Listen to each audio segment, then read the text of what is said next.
Live from clickorlando.com, this is News 6 at 5:30. This is a News 6 Plus takeover. Here now is Matt Austin and Ginger Gadsden with Florida's Fourth Estate. Moved to Fruitland Park when I was about 9 years old. From Central Florida. Go ahead, Clayton. Get in there. Fight. Do it. Finish this. To center stage, Clayton Sellars is taking his love for bull riding to the big leagues.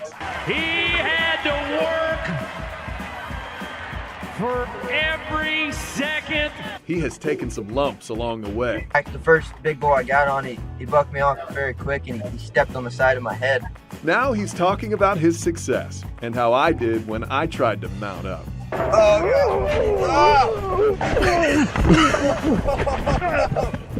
But first, hello and welcome to another edition of Florida's Fourth Estate. Ginger and I have all of a sudden gotten a fascination with lists, especially when they have anything to do with Florida. And today we're bringing you a brand new list. Let me get my stamp out. Boom. Boom. Craziest Florida town names. Ginger. That was the worst stamp. I know. I realized my mic got in the way. Let's try it again. You were trying to throw a javelin, but it was a light javelin, and you had an awkward. Yes. Oh, you hadn't trained for it. I messed You it up. forgot to train. That was great. What? You didn't even say your name, Matt Austin. Hey, my name's Matt it. Austin. Good to meet you. And I'm Ginger Gadsden. We do love a good list. I don't mean a grocery list. I mean a list of crazy things. And I just started doing some research. I was like, we have some crazy names for towns in Florida. And sometimes we get to say them on the news, which it makes us giggle sometimes. All right, without further delay, let's get right to it. Ever since I moved to Central Florida, I have been fascinated by this particular name, Howey in the Hills. Doesn't it sound beautiful? I like that name. It's in Lake County, and it just sounds like a divine place to be. And we've done stories there because we cover Lake County a lot.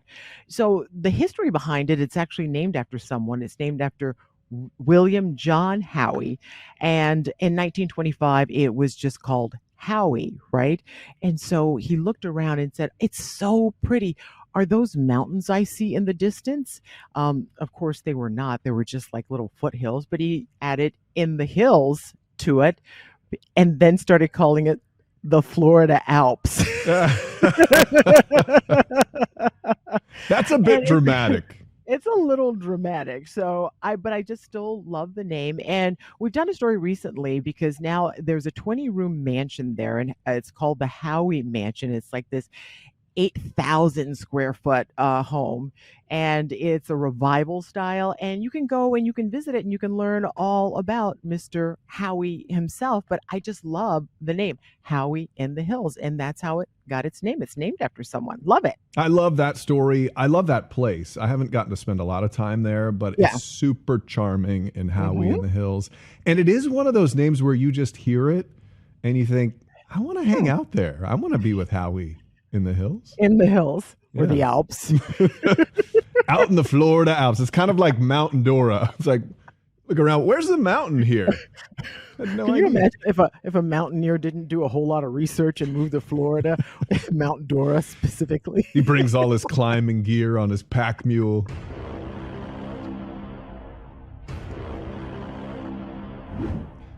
There is a place in Florida where it is Christmas all year round. Of course, I'm talking about Christmas, Florida. It's located right on Highway 50, just east of Orlando. And a lot of people think that this is some sort of shtick. Like, why did they name it Christmas? Turns out there's some history here. Okay, so back in 1837, Army soldiers arrived in this area to build a fort. It was during the Second Seminole War. And they happened to arrive on December 25th. That's when they started to build.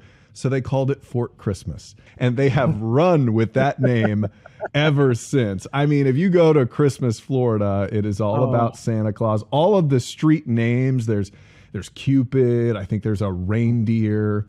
There's And got to be a Holly Way or something. there should be. you Let me know. see. I've got it pulled up on my computer here. Santa himself will sometimes be sitting in the lobby of the post office because Yeah. people will drive from all over. I'm not just talking about all over Florida, all over the country to have their letters postmarked in Christmas, Florida. And they want to do it for their letters to Santa Claus. So it's a pretty that's fascinating backstory. Okay, so they have Cupid, Blitzen, and Aw. St. Nicholas Avenues, all Come along on. with Rudolph and Dasher streets. Doesn't get any better I than that. love that. I love that. And who doesn't love Christmas? I feel like if you're just feeling down and you want to feel good about something, drive to Christmas. It's easy to get to. It's a pretty little place and it's got a great little name. And it's Christmas year round. I love it. It's wonderful.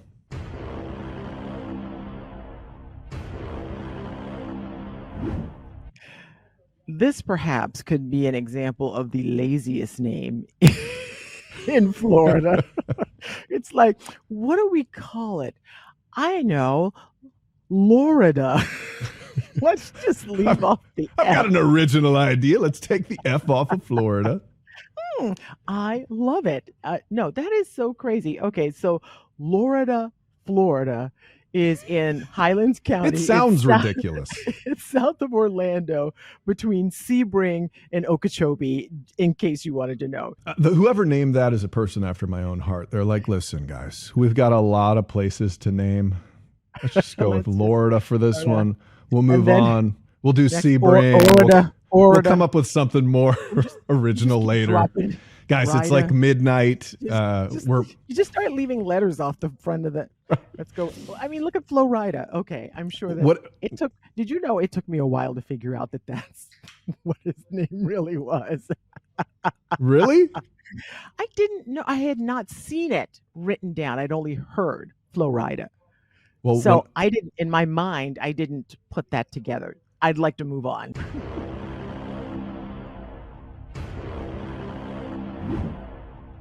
okay, if you could think of the most bland vanilla thing, all right, just close your eyes and imagine the most boring thing on earth.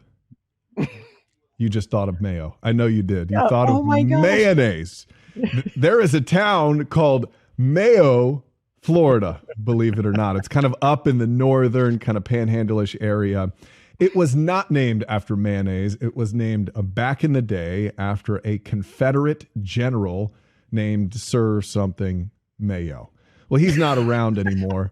And now they're stuck with this name of the most boring condiment on earth. But it was kind of, yeah. What are you a Mayo fan? People are going to throw hands at you for that comment. A lot of people, mayo makes things better. What does Right? it make better? Potato salad. Can you have potato salad without mayo? Dang it. How did you Okay. come up with that so quickly? That was good. Because it's a fact.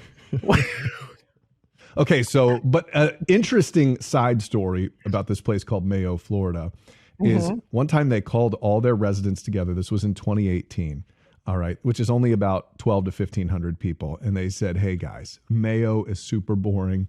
We're renaming the town. We're calling it Miracle Whip because It's a Kraft miracle. had paid them 25 grand to rename their town temporarily. They put it on the water tower. They changed the name of the fire department for like a day. It was Yeah. Miracle Whip, Florida, which I will say is a little more exciting. And they used it to beautify the city and that sort of thing. But they didn't tell the residents that it was like a total prank. Like, hey, we're changing the name to Miracle Whip. I like it. I think that's what a great little, trick to play on the folks there. And they got some money to do it. So I'll take it. I can't believe that you think mayo is just boring. There are Who some hurt- things I like. Who hurt you, Matt? Mayo hurt me. His name was Mayo.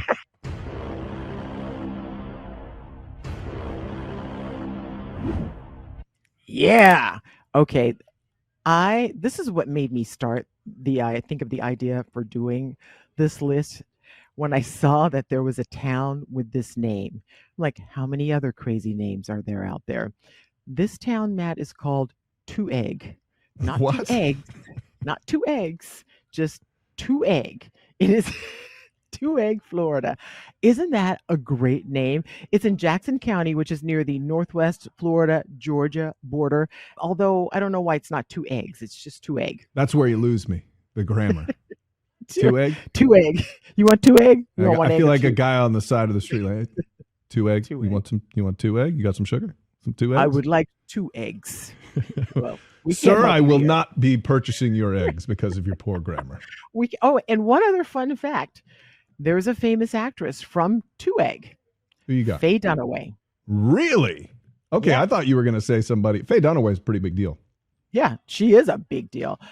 So there you have it. She put Two Egg on the map, although I just learned it was on the map recently. She There. put two egg on the map.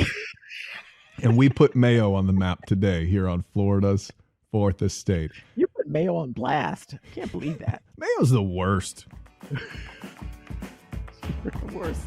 You're the worst. Stay with us. We talk to a local bull rider and see why Matt decided to leave his bull riding days behind him.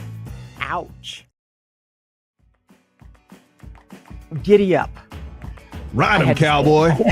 I just say I'm so excited about this week's guest, Matt. We saw this guy, our sports director, did a story with him, and we're like, we have to talk to him. And when you see him pop up on your screen, one, he looks like a young movie star. He's adorable. He said it was okay if I called him adorable. His name is Clayton Sellars. He's a pro bull rider, and he's a Florida guy. He's from Fruitland Park. Clayton, it's so good to see you. Yes, ma'am. It's good to see y'all. Thanks for having me. Hey, buddy, it's our pleasure. So, Florida isn't known as being like this hot spot for bull riding, Clayton, but you are a bull rider. I've noticed you're ranked in the top 25. Congratulations on that. Yeah. How did you get started riding a bull? Most people don't even know how that's possible. Man, yeah, you kind of hit the nail on the head there. Not many people think of Florida when they think of the sport of bull riding, but, to the contrary, there's quite a bit of rodeo athletes in the state of Florida and just cowboys in general. So that's kind of how I got my start. My family is cowboys and ranchers, and, we grew up riding horses and working cows and just being around the sport and being around the cowboy lifestyle. And, that kind of evolved into riding bulls and calves when I was young. And, I started getting better and better and better. And I ended up getting a rodeo scholarship to go to college. And from there, I got really serious about it, and just kind of carried into my pro career. My God, who knew there was a rodeo? There's a scholarship for everything, but I never knew there was a rodeo scholarship. Okay, so, I've seen video of these kids who get their start, and they're usually riding like some sort of farm animal, like a sheep. Did you ever do that? Because you got started like at 7, right? Yeah, of course. Yeah, I started riding sheep. Mutton busting. how old I was. Mutton busting. Yeah, and it's a fun event. Everybody loves watching it. But as a kid, you're a superstar out there. You're riding that sheep across the arena, and the crowd screaming, and the people pick you up, and you wave at the crowd. That's where I started, and then from there you get on calves and young bulls and steers, and Yeah, that's a big progression, though, from mutton busting to like a giant bull. The first time you sat on top of one of those bulls, what did you think? What was that like? There's not really a whole lot of clarity of thought in that moment. Not a lot of thinking going on. Yeah, there's a lot of thoughts want to race through your mind, but you're kind of frozen in time, and you're just kind of acting. Sure. How long did you hang on that first time?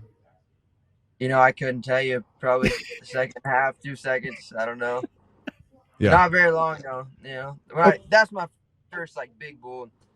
Actually, thinking back, the first big bull I got on, he bucked me off very quick, and he stepped on the side of my head. Oh. And it cut my head from here all the way clear back. And I thought, golly, it's gonna be a long career. But every time you go and you get into that chute, you could get badly hurt or worse. Yeah, I've seen the movie 8 Seconds. So tell us what kind of injury. I mean, you're a young man, early 20s. What kind of injuries so far have you had chasing this dream?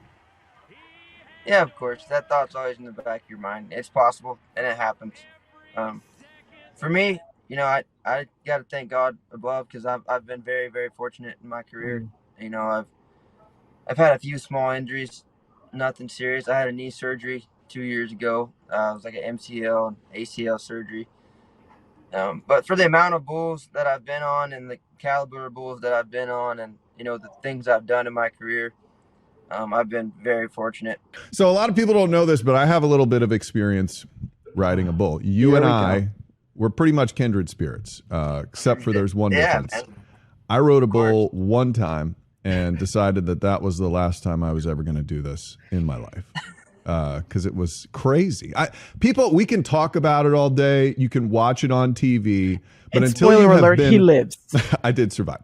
Until you have been on a bull, I will never forget. I always thought yeah, these guys are a little crazy. You don't realize how much skill it takes until you're so I'm on this bull, and I'm going to show you a video in a second. This was 10 years ago. I was a much younger, dumber human, in which I did this segment where I tried to ride a bull with absolutely no training or experience. This is when I realized this is for real, and I think I'm gonna die when they open this gate. So pretty scary in there, isn't it? It's so scary. It's probably the scariest moment of my life. And then so we're gonna have you analyze all the skill I brought to the table here in the actual ride. Now it's time Gonna to be buck fast. up or shut up. All right. Yeah, so we're looking good right now. Not looking bad. Okay. This is the best I look. Let's just do it. Uh-oh. Ready? Set. Let's just do it. Go. Oh,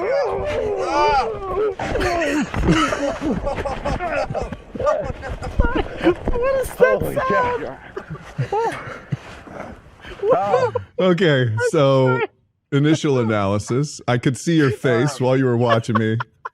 Pretty much worst case scenario happened right there, huh? The effort was there. You didn't just let go. You stuck it out. We were sitting a little far back, and we could have been sitting a little closer up by his head. But all in all, but the head's the scary part. I didn't want to be near that. Fair enough. Oh, wow. That, just looking at that, I hope people have a great appreciation for what you guys do, because it's not just some guy sitting up there with a bunch of brawn holding on. It really does take some skill to do that. Yeah. So there's a great appreciation for the level where you are right now, and one of the best to do it right now too. So that's fantastic. Yeah. There's as I progress more and more, there's more things I learn, and it's crazy how technical this game is, and a game of inches too. It's a lot like golf to me, because golf is so precise. It's a game of millimeters, or it's if you're one inch behind in a bull ride, that might cost you the whole thing. It might cost your teeth. You've got some serious cowboy swagger, right? So help the people out who want to have that kind of swagger. You look good in the chaps. You look good in the hat. You got the belt. Calm down over there, Ginger. You look good in those chaps. I'm just trying to help them. I'm trying to give the people what they want, Matt. They want to know how they can get some of Mr. Clayton Sellars. So how, give us some tips on how you look good in that hat. How do you put, you get your hat just right? People wear a baseball cap and it's straight, but you got it's bent. You got the cowboy hat. It's great. Matt's laughing at me. I like how Ginger's questions are. So how do you become so attractive? How do you look so good? I don't get those very often. Thank you, Clayton. Oh, for good reason. So good luck answering this question. I'll answer off air. I gotta say, first things first, you gotta go visit Resist All Hats, and you gotta get a Resist All cowboy hat. Best hats on the market. And as you can see, look at that. They look good, and they're tough. Hey, you're a charming dude. You stay safe out there, okay? I'm glad you're wearing a helmet, and we will definitely be rooting for you from Central Florida, my friend. Yeah, well, I sure appreciate it, guys. Thank y'all very much. I love Florida, and I love the people there, so I sure appreciate you. Gotta love Clayton Sellars and Matt for trying his hand at bull riding. Thanks for watching Florida's Fourth Estate. You can download it from wherever you listen to podcasts or watch anytime on News 6 Plus.